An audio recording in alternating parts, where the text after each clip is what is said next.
This one's for you. This one's for you. I think I made it. I think I made it. I think I made it, cause I'm always smiling and you're the reason now. Girl, I can't. Hey guys, welcome to another episode of Let's Talk with Crystal K. And today we're here with my good friend and the host of Cross the Line Podcast, Carlos Smith. What's up? What's going on? How you doing? I'm great. How are you? I'm good. I can't complain. Can't complain? Happy to be here. So what you been up to? Grinding as always. Right. Family man, you know, gotta take care of the family. Then of Right. course working with my podcast as usual. So cross the line like you said. So I'm just trying to stay grounded, keep grinding, and that's it. Well, let's talk about this podcast. Tell me a little bit about your show, exactly what it's about. Just tell me a little bit. Well, it started out. I was one of my mentors for the radio station. Like he just took me around, just showing me how he actually got sponsored for his radio show here at Fox Sports in Spartanburg. Mm-hmm. So he just went to different companies and just asked them about sponsoring the show. So I got the idea, you know, for me being somebody young, just still learning business, it's gonna be hard for me to just walk into somewhere and say, hey, would you be willing to, you know, sponsor my podcast when you don't really know anything about me? So I just got ideas. I said, hey, how about I just go in and talk to these people and just get them to share their stories of how they started their business. Because, you know, everybody went through something here where they are, and they just didn't pop up successful. So just doing that, just letting people hear other people's stories, it inspires you to learn, like, hey, if they can do it, I can do the same thing. So basically, that's really how I've been getting my experience, because, you know, I've tried different places and wasn't able to, you know, receive job opportunities. So that's how I got around, and the connections that I've made have been great, because I've just been learning along the way. Okay, so mostly it's about sharing stories, other people's stories, just to kind of motivate other people? Or do you touch on any other topics? Or Yeah, I know you started with sports, right? Yeah, of course I still love sports. That's right. my main thing. You start out with sports, and then, you know, it's like, you know, life is still bigger than sports, of course. Mm-hmm. That's just one part of your life. But so yeah, I still do my sports on there. When I had some of my mentors on when I first started, we talked about sports, and I've had a couple of athletes on, Sharon Peak, David Booker, Ben Hall, who's a professional athlete as well, who opened his own restaurant, Big Ben's Dessert. Mm-hmm. So I still have those guys on, and they share their stories of how they got started, and we still talk sports. And any of the mentors that I talk with, if they're into sports, we'll still talk about sports as well, because, you know, that's still what I love. Still your passion. Yeah. I gotcha. So you talk to a lot of interesting people, and you have a lot of interesting guests, and they all have really great stories. Who's been your favorite so far? I don't really want to single out anybody, because I appreciate everybody who took the time out to sit down and share their story. But I will say that Ben was very impactful to me, because just hearing the things that he went through, and how he's some of the quotes that he says in his story just stick with me. What was your favorite? You can't get out of life alive. That's the one that hit me, because it's like he says that people, you know, you want to play it safe and think that, like, just getting a job and just paying your bills is comfortable, and you think that that's all it is. Like, you think that just staying in that comfort zone, that you're just safe, and that's it. But it's like, you're gonna die just like anybody else. So why not go after what you want to do? Like, why not go after what you're really passionate about, instead of just picking up a paycheck? Because at the end of the day, somebody who's going after what they truly love, you're still gonna die like them. So you can't get out of life alive. And he said, it's not like after you die, somebody's gonna say, congratulations, you made it out of life alive. Right. So it's like, nah, it don't work that way. Everybody gotta check out that you just don't know what it is, but you just can't get out of life alive. So that was one of my favorite ones. It seems like that's what's kind of motivating you. I know when we have our off-camera conversations, we talk about that a lot, following what it is that you want to do and going forward. So yeah. Yeah, Ben, and it was just, and another thing about Ben, like, I knew something was gonna be different about that interview, was because when we actually set up, my camera guy, Dominique, he set it up for me. So I just called Ben on the phone, and I was just I thought it was gonna be like a 5-minute conversation. It was like, you know, okay, we're gonna set it up and shoot it here and that. But like, Ben, when he was talking to me on the phone, a 5-minute conversation turned into 30 minutes. So I knew then, I was like, yeah, this is gonna be a deep conversation. And that was actually my longest interview. It went about 1 hour and 35 minutes. And it's one of those conversations, you know, when somebody's talking like that, you don't even want to You don't want to rush stop. it. Yeah, you just let the person go and get it out. So Ben it was a dope interview, man. I really enjoyed the time with him, and that's somebody I still stay in touch with. I actually went by there again maybe a few weeks ago just to get some ice cream and show some support, and staying 20 minutes. Yeah, you know, I ended up staying like another hour talking to him. But He seems like a really good guy. Oh yeah, you with a lot definitely. to offer. Yeah, definitely somebody. Anytime you need some advice, I would say that's the guy you need to check out because he'll drop some stuff on a lot of knowledge. So that was one of your favorites. Yeah. Not singling anybody out. Yeah, That not was one of singling your anybody out, and that's actually one of the interviews. You know, I like to go back and look at them and watch the videos and see what I can correct and How listen you can improve. and pick up on some other things. Because sometimes when you're interviewing somebody, you kind of miss out on other questions that you could ask. Like, oh, I could have went off of that again. So sometimes that was one of the interviews, just like with video. I actually don't even need the video footage to watch it. Like I'll actually go to my SoundCloud and just if I'm riding or when I was at my other job, I would just turn it on and just listen to it. Wow. It's just something. That inspirational, huh? Yeah, Okay. it was that deep to me.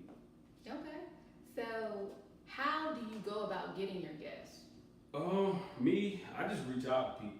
You know, some of the people I already knew, or some people we went to school with. So I reach out to them and ask them, would you be willing to do an interview for me? Of course, most of them, for the most part, most people are nice and kind enough to say, sure, I don't mind. You just try to figure out a time to do the interview. Now, I've had a couple people who haven't responded, which is, I mean, it's cool with me too, so it doesn't bother me. But like Steve Harvey said, so what if they say no? It's not like you had it anyway, so it doesn't bother me to ask people because you never know the right opportunity might be right ahead of you. So you just gotta keep asking. And some people, and even when I go to some of the businesses around here, I had somebody tell me, I gave my business card and told them what I do. He said, we'll shoot you an email and get in touch with you. But just the way you can tell off the vibe, like okay, it won't happen. But it don't bother me. I mean, But you still gotta try anyway. yeah, it is what it is. You never know. Exactly. So is there a certain criteria for the guests that you're looking for? Or Um, just anybody, or I'm open to just putting people on my platform because I think we don't have enough people in the media of our own, and it doesn't necessarily have to be all black people, but for us, I think we need more of our people as well in the media and putting them on our platforms to share their stories and share their businesses. Because I don't think we do a good job of that around here enough, of like letting these people tell their story of how they got started. So I like to put people on around here. As long as you're really doing something positive, I'm okay with it. As long as it's something positive and building people up. I've had a couple of music artists on, which I tell people, music is not really my lane. Of course, I like listening to music, but I'm not like a music guru. I don't know all the artists. But, you know, as long as it's something positive, then I'm okay with it. Just, you know, drug deal or anything. And it's got to be a legal business. right? So as long as it's legal and something positive, then I'm all for it. Okay. So you've covered a lot of events. I know most recently, because you're a busy guy, but I know you went to Chris Paul's camp. Yep. Tell me about that. It was what happened was Marcus. I actually met Marcus through Coach Cox, and I actually did a high school tournament with him over in Dorman a couple of years. So Marcus, I really appreciate Marcus because he actually put me on, and he actually took me to Tennessee with him to cover a softball tournament, and he took us to North Carolina for the event. And they paid for everything, room, food, everything was covered. So I always appreciate Marcus, and I stayed in touch with him as well. But he actually invited us there. I didn't think I was going to be able to make it because my daughter was born like a few days before this. So I actually ended up being able to go up there, and basically it was a Rising Stars event where it was a lot of ninth graders. All the kids they were getting ready to be in the ninth grade, and they just showcasing their talent. The first night we did interviews. I interviewed like 50 kids. The second night they played the second and third day they were just basically playing games all day. And Chris came the second day. He came Saturday and talked to the kids for maybe like 30 minutes or so, and then he stayed for like 2 or 3 hours. But basically the kids just showcasing their talent, playing against each other from all over. We had some kids from Canada and all over the country. Yeah, and it was just a good event, just to see the talent that all these kids have, and they actually they had a dunk contest, and like some of those I saw your kids, footage. it was crazy to see how some of these kids could get up and jump over other kids' heads, and some of the guys were like almost 7 feet tall. I didn't realize they were all ninth graders. Though. Yeah, Ninth yeah, everybody's there getting ready to the ninth grade. They're Okay. headed to the ninth grade right now, and of course, some of the kids there, you can tell like, if they stay level-headed and humble. Mm-hmm. And just keep working on their craft, and you probably see them on TV one day. Cool beans. What's your favorite event that you covered so far, out of all of them? I'll probably say I enjoy covering the Hornets. The Hornets? Yeah. What did you do with the Hornets? Well, I was with Coach Cox, and basically we would just go to the games, and they, of course, when you're in the media, they feed you, but when you go to the games, they seat you there. You go in to eat, and then you go. They'll have your seat, and they'll have like your name and who you're working for. Mm-hmm. They have that up there, and you sit in your little area, watch the game, and then after the game is over, you go down to the media room and sit there and ask the coach questions about the game. And then after that, you can go into the locker room with both teams, home and away.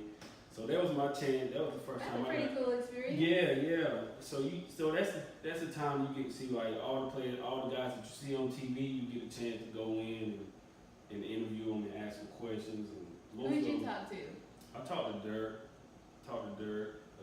D-Wade, Melo. I had a lot of pictures of a lot of guys. Of course, my favorite player is Kobe, but I didn't get a chance to see him. I was actually at the game, but that was the year that Kobe was dealing with a lot of injuries. But yeah.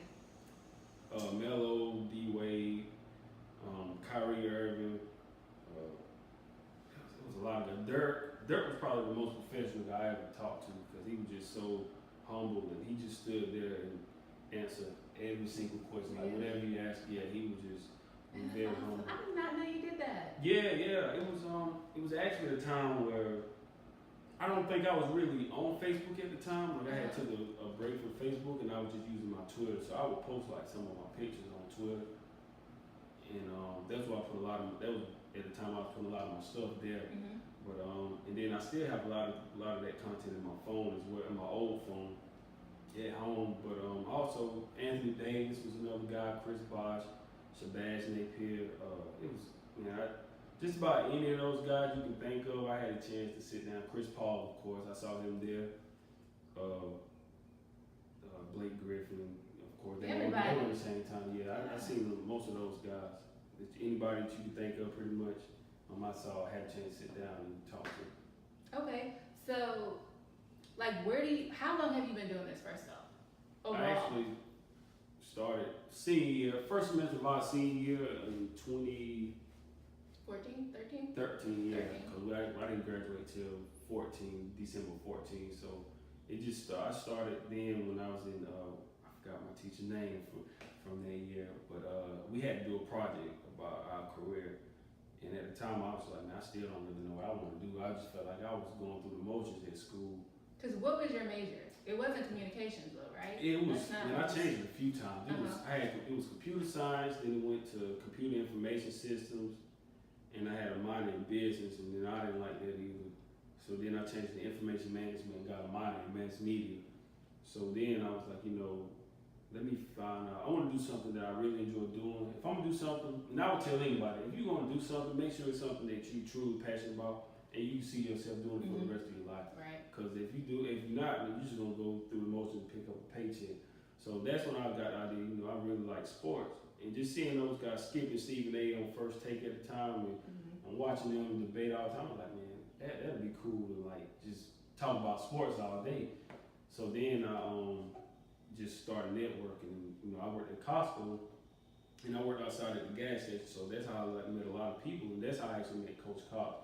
And I told him, I was looking for an internship. So he gave me his business card. I gave him a call like a week later. Were you still in college at this time, or I was still? Okay. Yeah. All this was senior year pretty much. Okay. And he gave me a call, and I started out just doing Broome High School football with him, and then. After we did high school football, he told me, hey, I'm going to cover ACC Media Day.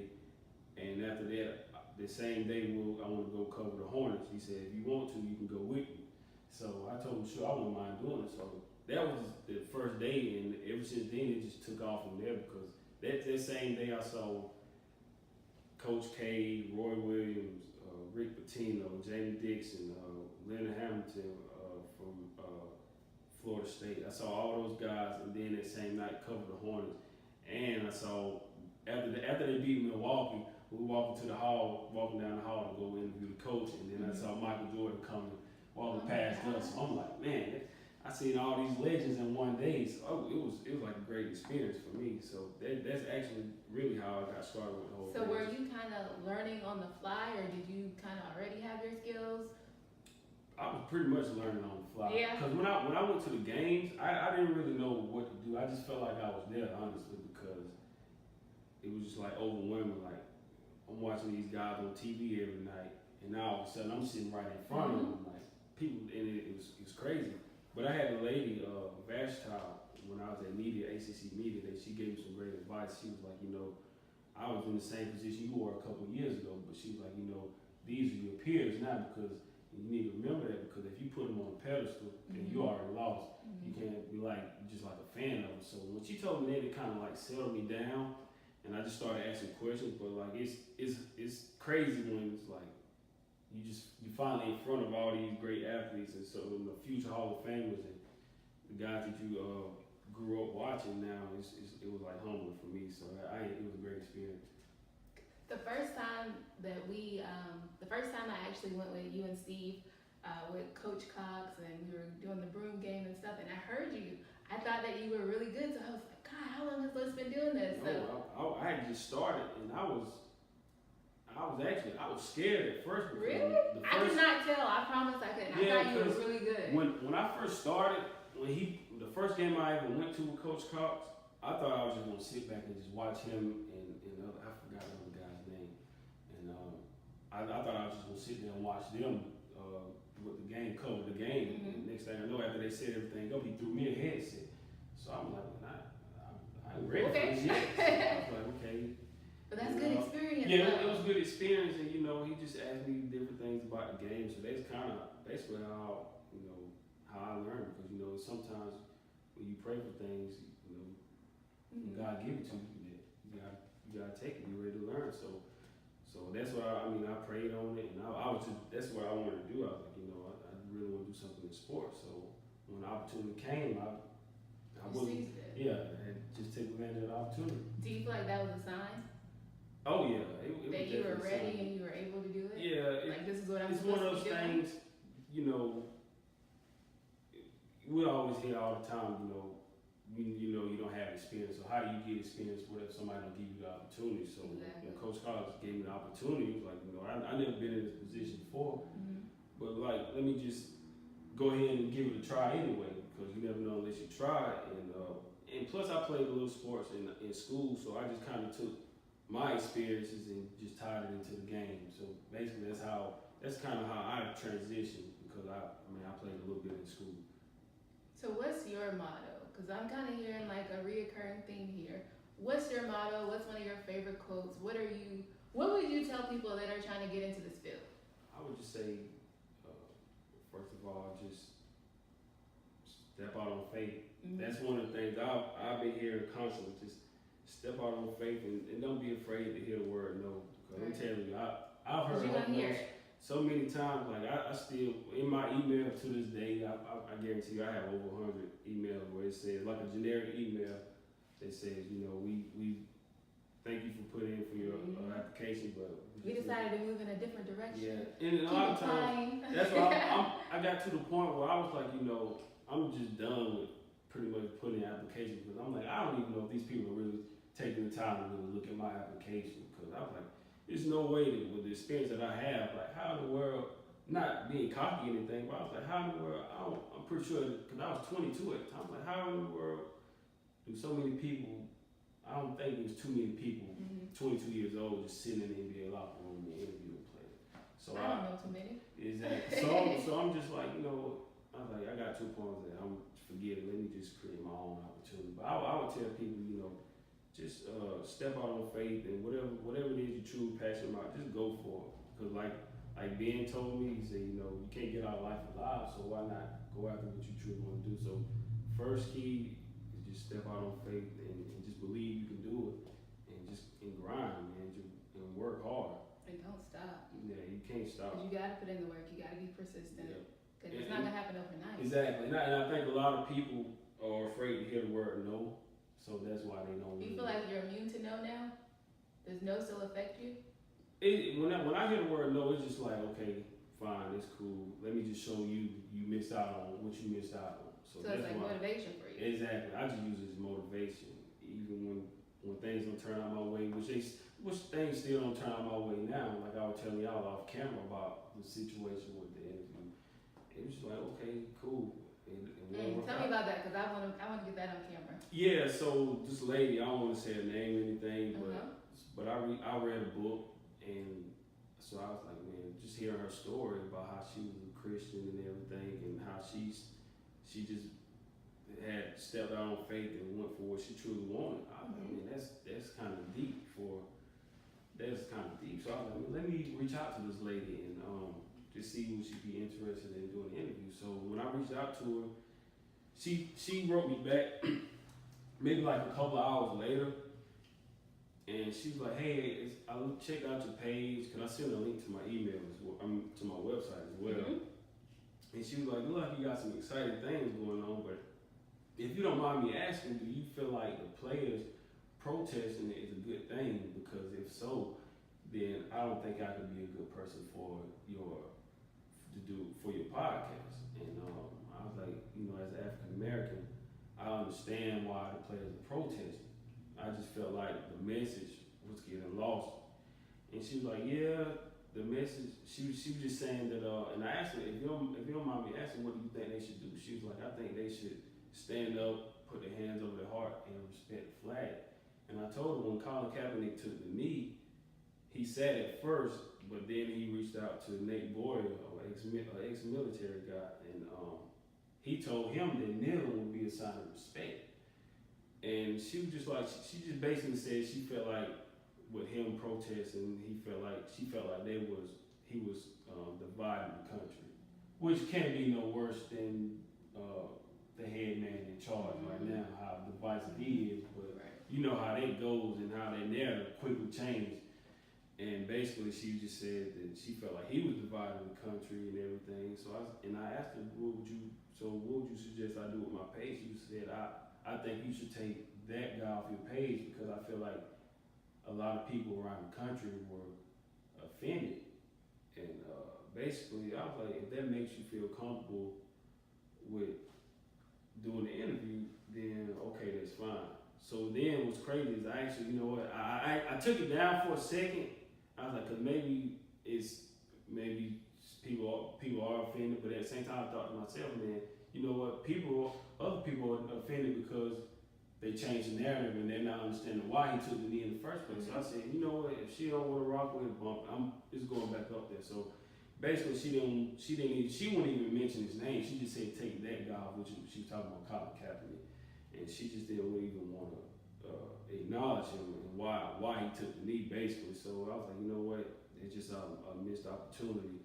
And like I was telling y'all, I think sometimes we need to be careful of like the businesses that we support because we don't really know how they feel. Like they probably don't care about us. They just care about the money that we bring in to them. So it's like stuff like that. It's like, man, it kind of makes you wonder, like, man, who's really for you and are they really good for you? So that was basically the entire situation with the interview. So after that, we pretty much didn't hear from him again, really. So good. And that's cool. So I mean, and if she was open to talking about it on camera, then I would have been all for it. But you know, maybe that's something she doesn't want to be known. And I think people, I wouldn't even put it out there on blast because I'm not even trying to ruin her business. Right. But you know, it's something, you know, we know who you are now. Like I know who you are. Like with the conversation. You're the real her. Yeah, exactly. Like she was saying, she was really patriotic, and which I understand. Like you know.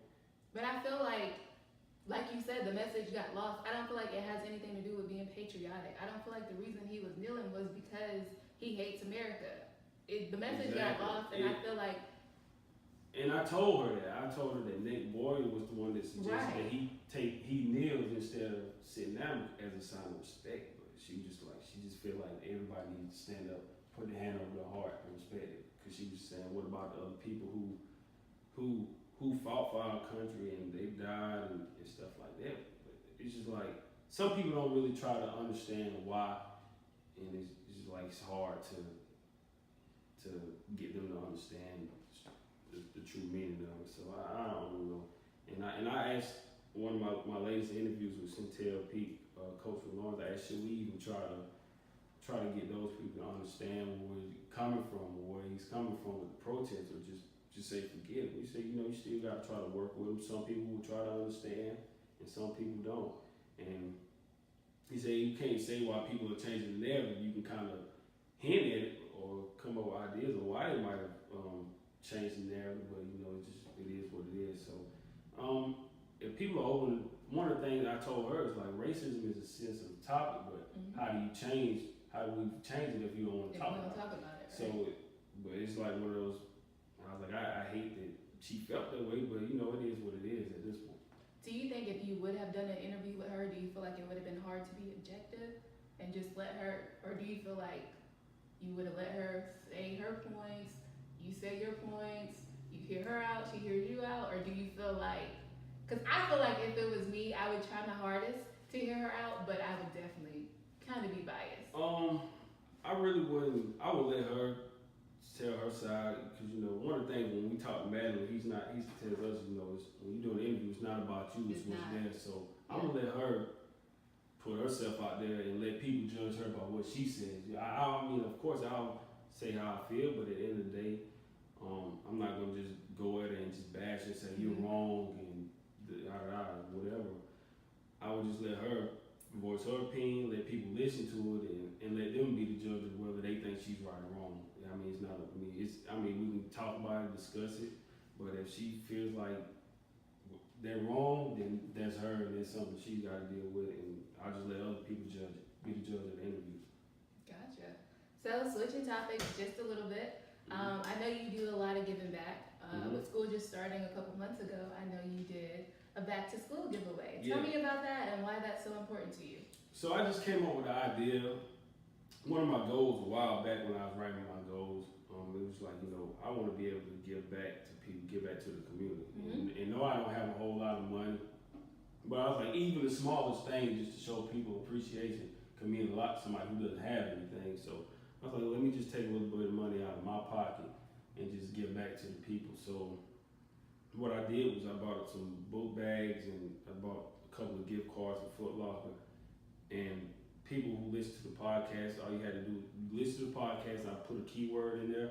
And once you give me the keyword, then I had to select the winner. So that's basically how I chose the people who took the time out and listened to the interview.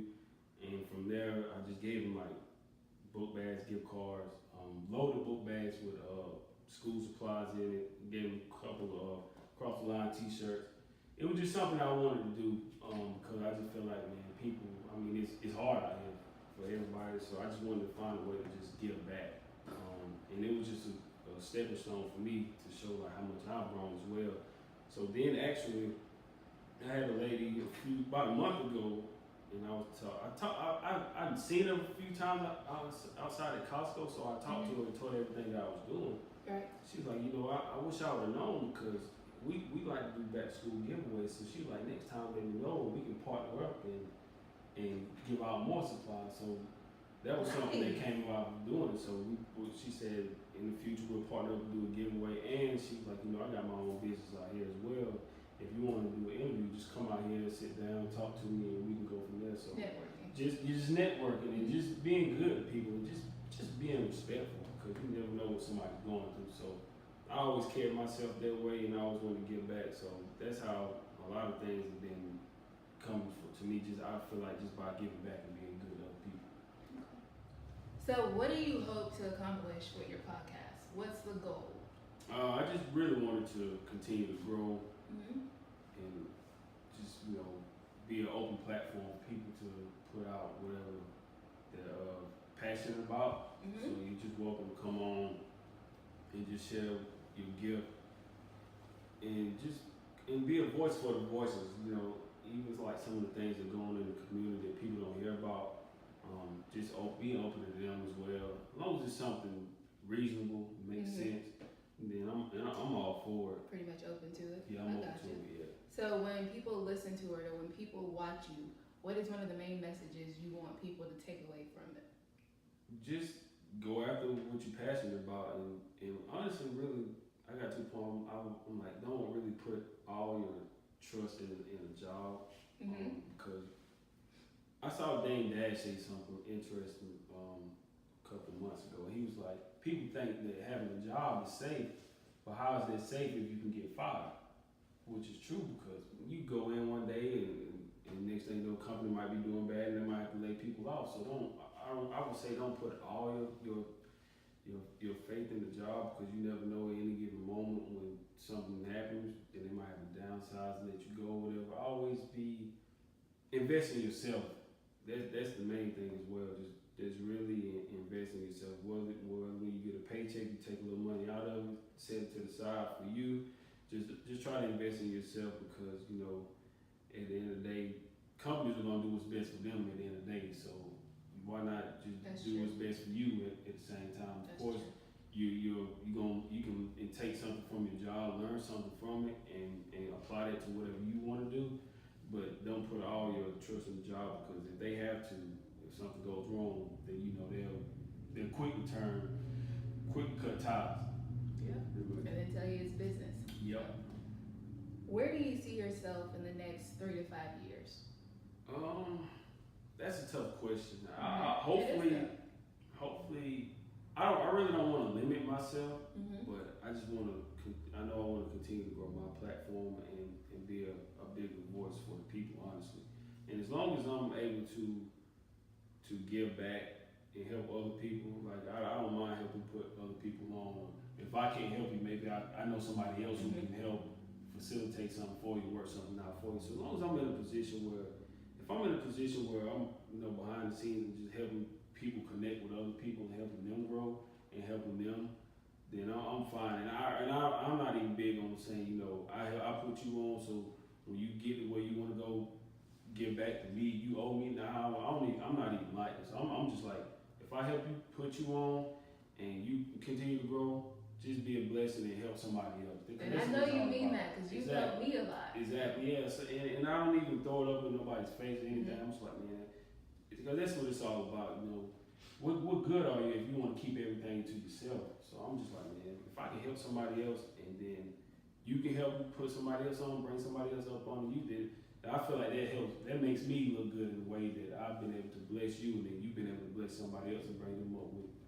You did your job. Right. What are some of the challenges that you face with just doing, with your podcast, with? Really just hearing no. Of course, that's the biggest. But it doesn't hurt me. But you still have people that say no. But you just gotta keep going. Of course, I still hear lack of experience. But and that's what really kind of pushed me to even do more things. Like I was telling y'all. But, I actually got to a point where after I quit my job last week, that I just got too much. One of your jobs. Yeah, one of my jobs. One of your jobs. It was too much, and I was like, I'm gonna go. Let me do what I want to do. So of course, I've been doing my podcast, but at the same time, I just started the process of starting my own book. So I'm just like telling so many different things people may not know about me. I don't even know when the book's gonna come out, but I think I'm maybe like at 5 chapters right now. But it's talking about school and student loans and just working and trying to figure out are you really living your purpose? So I'm just telling my story, but back to what you were saying, it got to a point where I was working and I was like, am I gonna do this for the rest of my life? Just work 2 jobs and just pay the bills and that's it. So I was like, no, let me there's more to life. Let me just stop this what I'm doing. And then I just like, you know what, I'm really gonna go all in on the podcast and just start reaching out to people and networking. And then once I hit the ground running, man, it's really been one of the best feelings ever to me, because I was just like, man, I feel like I've been able to help other people. And then, like I people, connect other people, even though I might not be able to help them with what they're looking for. I've been able to tell people, you know, I know somebody who can do this for you, so let me let you talk to them and stuff like that. So that's really one of the things that just really helped me. But like you said, the hurdle part was just hearing no. But I just use that as motivation to, you know, just keep on connecting with other people and keep building my brand and keep grinding. It sounds like your ultimate goal is just to give back. But Oh yeah. is that it? That's your Yeah, ultimate goal? I just want to give back, man. Yeah. Because you never know what somebody else is going through. So if I can help you in any kind of way that I can, it might not be financially, of course. I'm not rich. But Not yet. Yeah. Not yet. Hopefully, Positive thinking. maybe one day, but you know, it's just one of those things. If I can help you connect with somebody else and you can get to where you want to get to, then I just feel good about it. So that's how I look at it. But as long as I'm giving back in some kind of way, then I'm cool. So talking about investing in ourselves going forward, I know you and I talk a lot about reading and what that does for you. But you tell me how you feel about reading. Man, reading was really one of the things that kind of helped spark my mind to make me think that, man, I could do so much more than what I'm doing now with just working and picking up a paycheck. So once I finally started reading and hearing about other people's stories of how they got to where they are and just investing in yourself and making time for family, those things are what really hit me. And with my podcast, talking to people, they help as well. But like just letting them tell me some books about what I might need to read and business books about growing your brand. Because one of the things that Gary Vee said in his book is when you post something on Facebook or whatever, you already a brand whether you realize it or not. It's just when you posting pictures, you branding yourself already. So that's one of the things I took away from that book and so many others. But it's just reading helps spark my mind and make me believe that, you know, if they can do it, I can do it. And that's one of the things that got me going to where, man, I can't really put all my time in this job because I feel like it's so much more to life than just a paycheck. So I just started going after what I want to do. And that's how I actually got started with my process of writing my book, just reading other people's stories and stuff like that. So reading is crucial. Some people think it might be corny because... Why do you think people don't read? I don't know. I guess, like I said, some people might think it's corny or is some people cool with like just going out, partying or whatever. And that's cool. If that's what you want to do, cool. That's your time, that's your life, do what you gotta do. But I'm just trying, I'm to a point where I'm like, man, I don't really care about the clubbing and all this stuff. I'm trying to elevate my mind and pull people up with me. So that's why I love to read now. And like I'll shoot you a text like, check this book out or something. Yes, I want to talk about this book that you told me to check out. Crush. It's a really good book. Tell me a little bit about it. What was one of your, I guess, main takeaways from the book? Really, the main takeaway when Gary Vee was talking about his brand was the thing that he took away I took away from what was most important was he was saying, you know, family first. He was like, you know, when you take care of your family, everything else will That was one of the first things he into mentioned. place. Yeah, so that was another thing because when I was working 2 jobs, I didn't really have a lot of time to be with my kids. And I just had a newborn, so I was like, you know, it kind of bothered me that I was missing out on so many events like games and my son's games and my baby girl. I didn't even get a chance to take her to her first day of school because I had to work. So it's like some of those things like that, man. It's like, man, you don't get these moments back. And one of the things while I was working, I was like, man, I'm paying this and this and this off. But after I paid like some of my loans off and got some refinanced, I was like, man, I wasted almost a year and a half just paying bills while my kids were steady growing up. So that kind of hit me too. I'm like, man, you know what? Money come and go. But the time that you miss with your family, like you don't get that back. Yeah, you don't get that back. And seeing my kids grow up every day, man, it's been a blessing. So that was the main thing that I took away from the book, which is, you know, family first and then everything else will fall into place. Okay. And this book, guys, it's about building your personal brand. It has some really good pointers in here on how to do that. So it's for anyone that wants to be an entrepreneur, has anything else going on, and you just want to build your brand, get recognized for it, monetize it. It's a really good book, has really good pointers. I think it's written pretty in simple language that pretty much everybody can follow. Quick read. It's very quick, it's not long at all. But overall, I just feel like it was a really good book, and thank you for recommending it. Oh, no problem. I really appreciate it. That's actually how I got started with my website too, just to get it beat. Yes, let's talk about your website. Yeah, basically what I had going was I just had my interviews on SoundCloud, iTunes, and all that, and I had stuff all over the place. So I was like, I hate to say it this way, but people are lazy. They want to get to things with the least amount of clicks as possible. I said, so I want to put all my content in one place.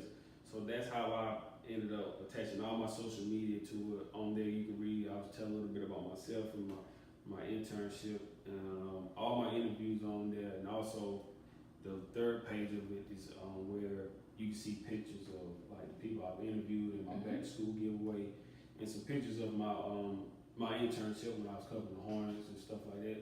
So I put all of that on my website for people to check out. And was your website pretty easy to make? Yeah, I use GoDaddy.com like he was saying in the book. I think I paid maybe like $12 or $13, but like I said, it's a self-investment. So if you can't spend $13 on yourself, then you really not trying to invest in yourself. Something wrong. Exactly. And I just look at it like, man, we spend so much money on other things that are irrelevant, like just all wasting money on cars and clothes and all that materialistic stuff. Why not spend that money on yourself and invest in yourself? So that's why I was like, this book right here it was another stepping stone for me. So that's another reason why I bought the book and made my website. Plus I wanted to for people to check out some of my work and listen to the interviews and take something away from these people, because a lot of their stories, like, they didn't have much either, but they just stepped out on faith and hit the ground running, and that's how they got where they are. I always feel like you don't have to start. I mean, you have to be great to start, but you have to start to be great. Exactly. So you gotta do something. Yep. Whatever it is that you're passionate about, man, you just gotta go for it. Like Miss Charlene was telling me, Miss Charlene from Charlene's Home Cooking, my interview with her, she's right down the road on Blackstock. She was just saying, she had a couple of restaurants and they weren't going like she wanted to, and she went back home and started cooking for maybe like 2 years, and then she said God told her it was time to go, and she said, God, I don't have money to start a business. And she said God told her, I didn't ask you that. She said, I said it's time to go. So she went, I think she said she went and got a building down here, and she had maybe like $320 in her pocket. And 5 years later, she's still in the building. So it's just like, you just gotta start and just step out on faith. Gotcha. So tell me your website. What's the name of your website? It's Carlos K. Smith. I thought it was gonna be Cross the Line or whatever, but somehow when I was making my website, the domain name came up kind of different. So I just use Carlos K. Smith because it's my name. And but on there you'll see Cross the Line podcast. You'll see my picture of me and I'm talking about myself, and then just my interviews and pictures. So people can find all your content on that site. Yeah, everything's on there, and at the bottom of it, it's all my social media, my Instagram, Twitter, Facebook, all of it is attached to my website as well. So, so tell them the website one more time. It's carlosksmith.com, and that's pretty much it.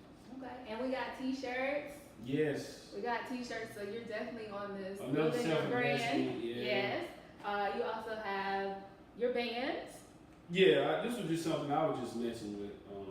Before I even got my logo, I was like, the name of the podcast is Cross the Line Podcast. So I just put it on a wristband. I was just playing around online, and I got maybe like 20 of them made. But it was just something simple. But now that I have my own logo, then I'm looking at going back and getting some more wristbands and definitely get some more t-shirts. And me and my partner over here, my manager Steve, we're working on another project that we'll be talking about soon. Okay. Well, we gotta wrap up, but I really want to thank you for coming on today. And I need you to come back because I want to talk about this book. I want to talk about this new project you guys got going on. So you'll be back, right? Yeah, no doubt. My people, so I gotta come back and show love. Thank you so much. I really appreciate it. No problem. Thank you for having me. Of course. get low. I had to get back. I had to report, I had to get facts, cause you were just that, you that.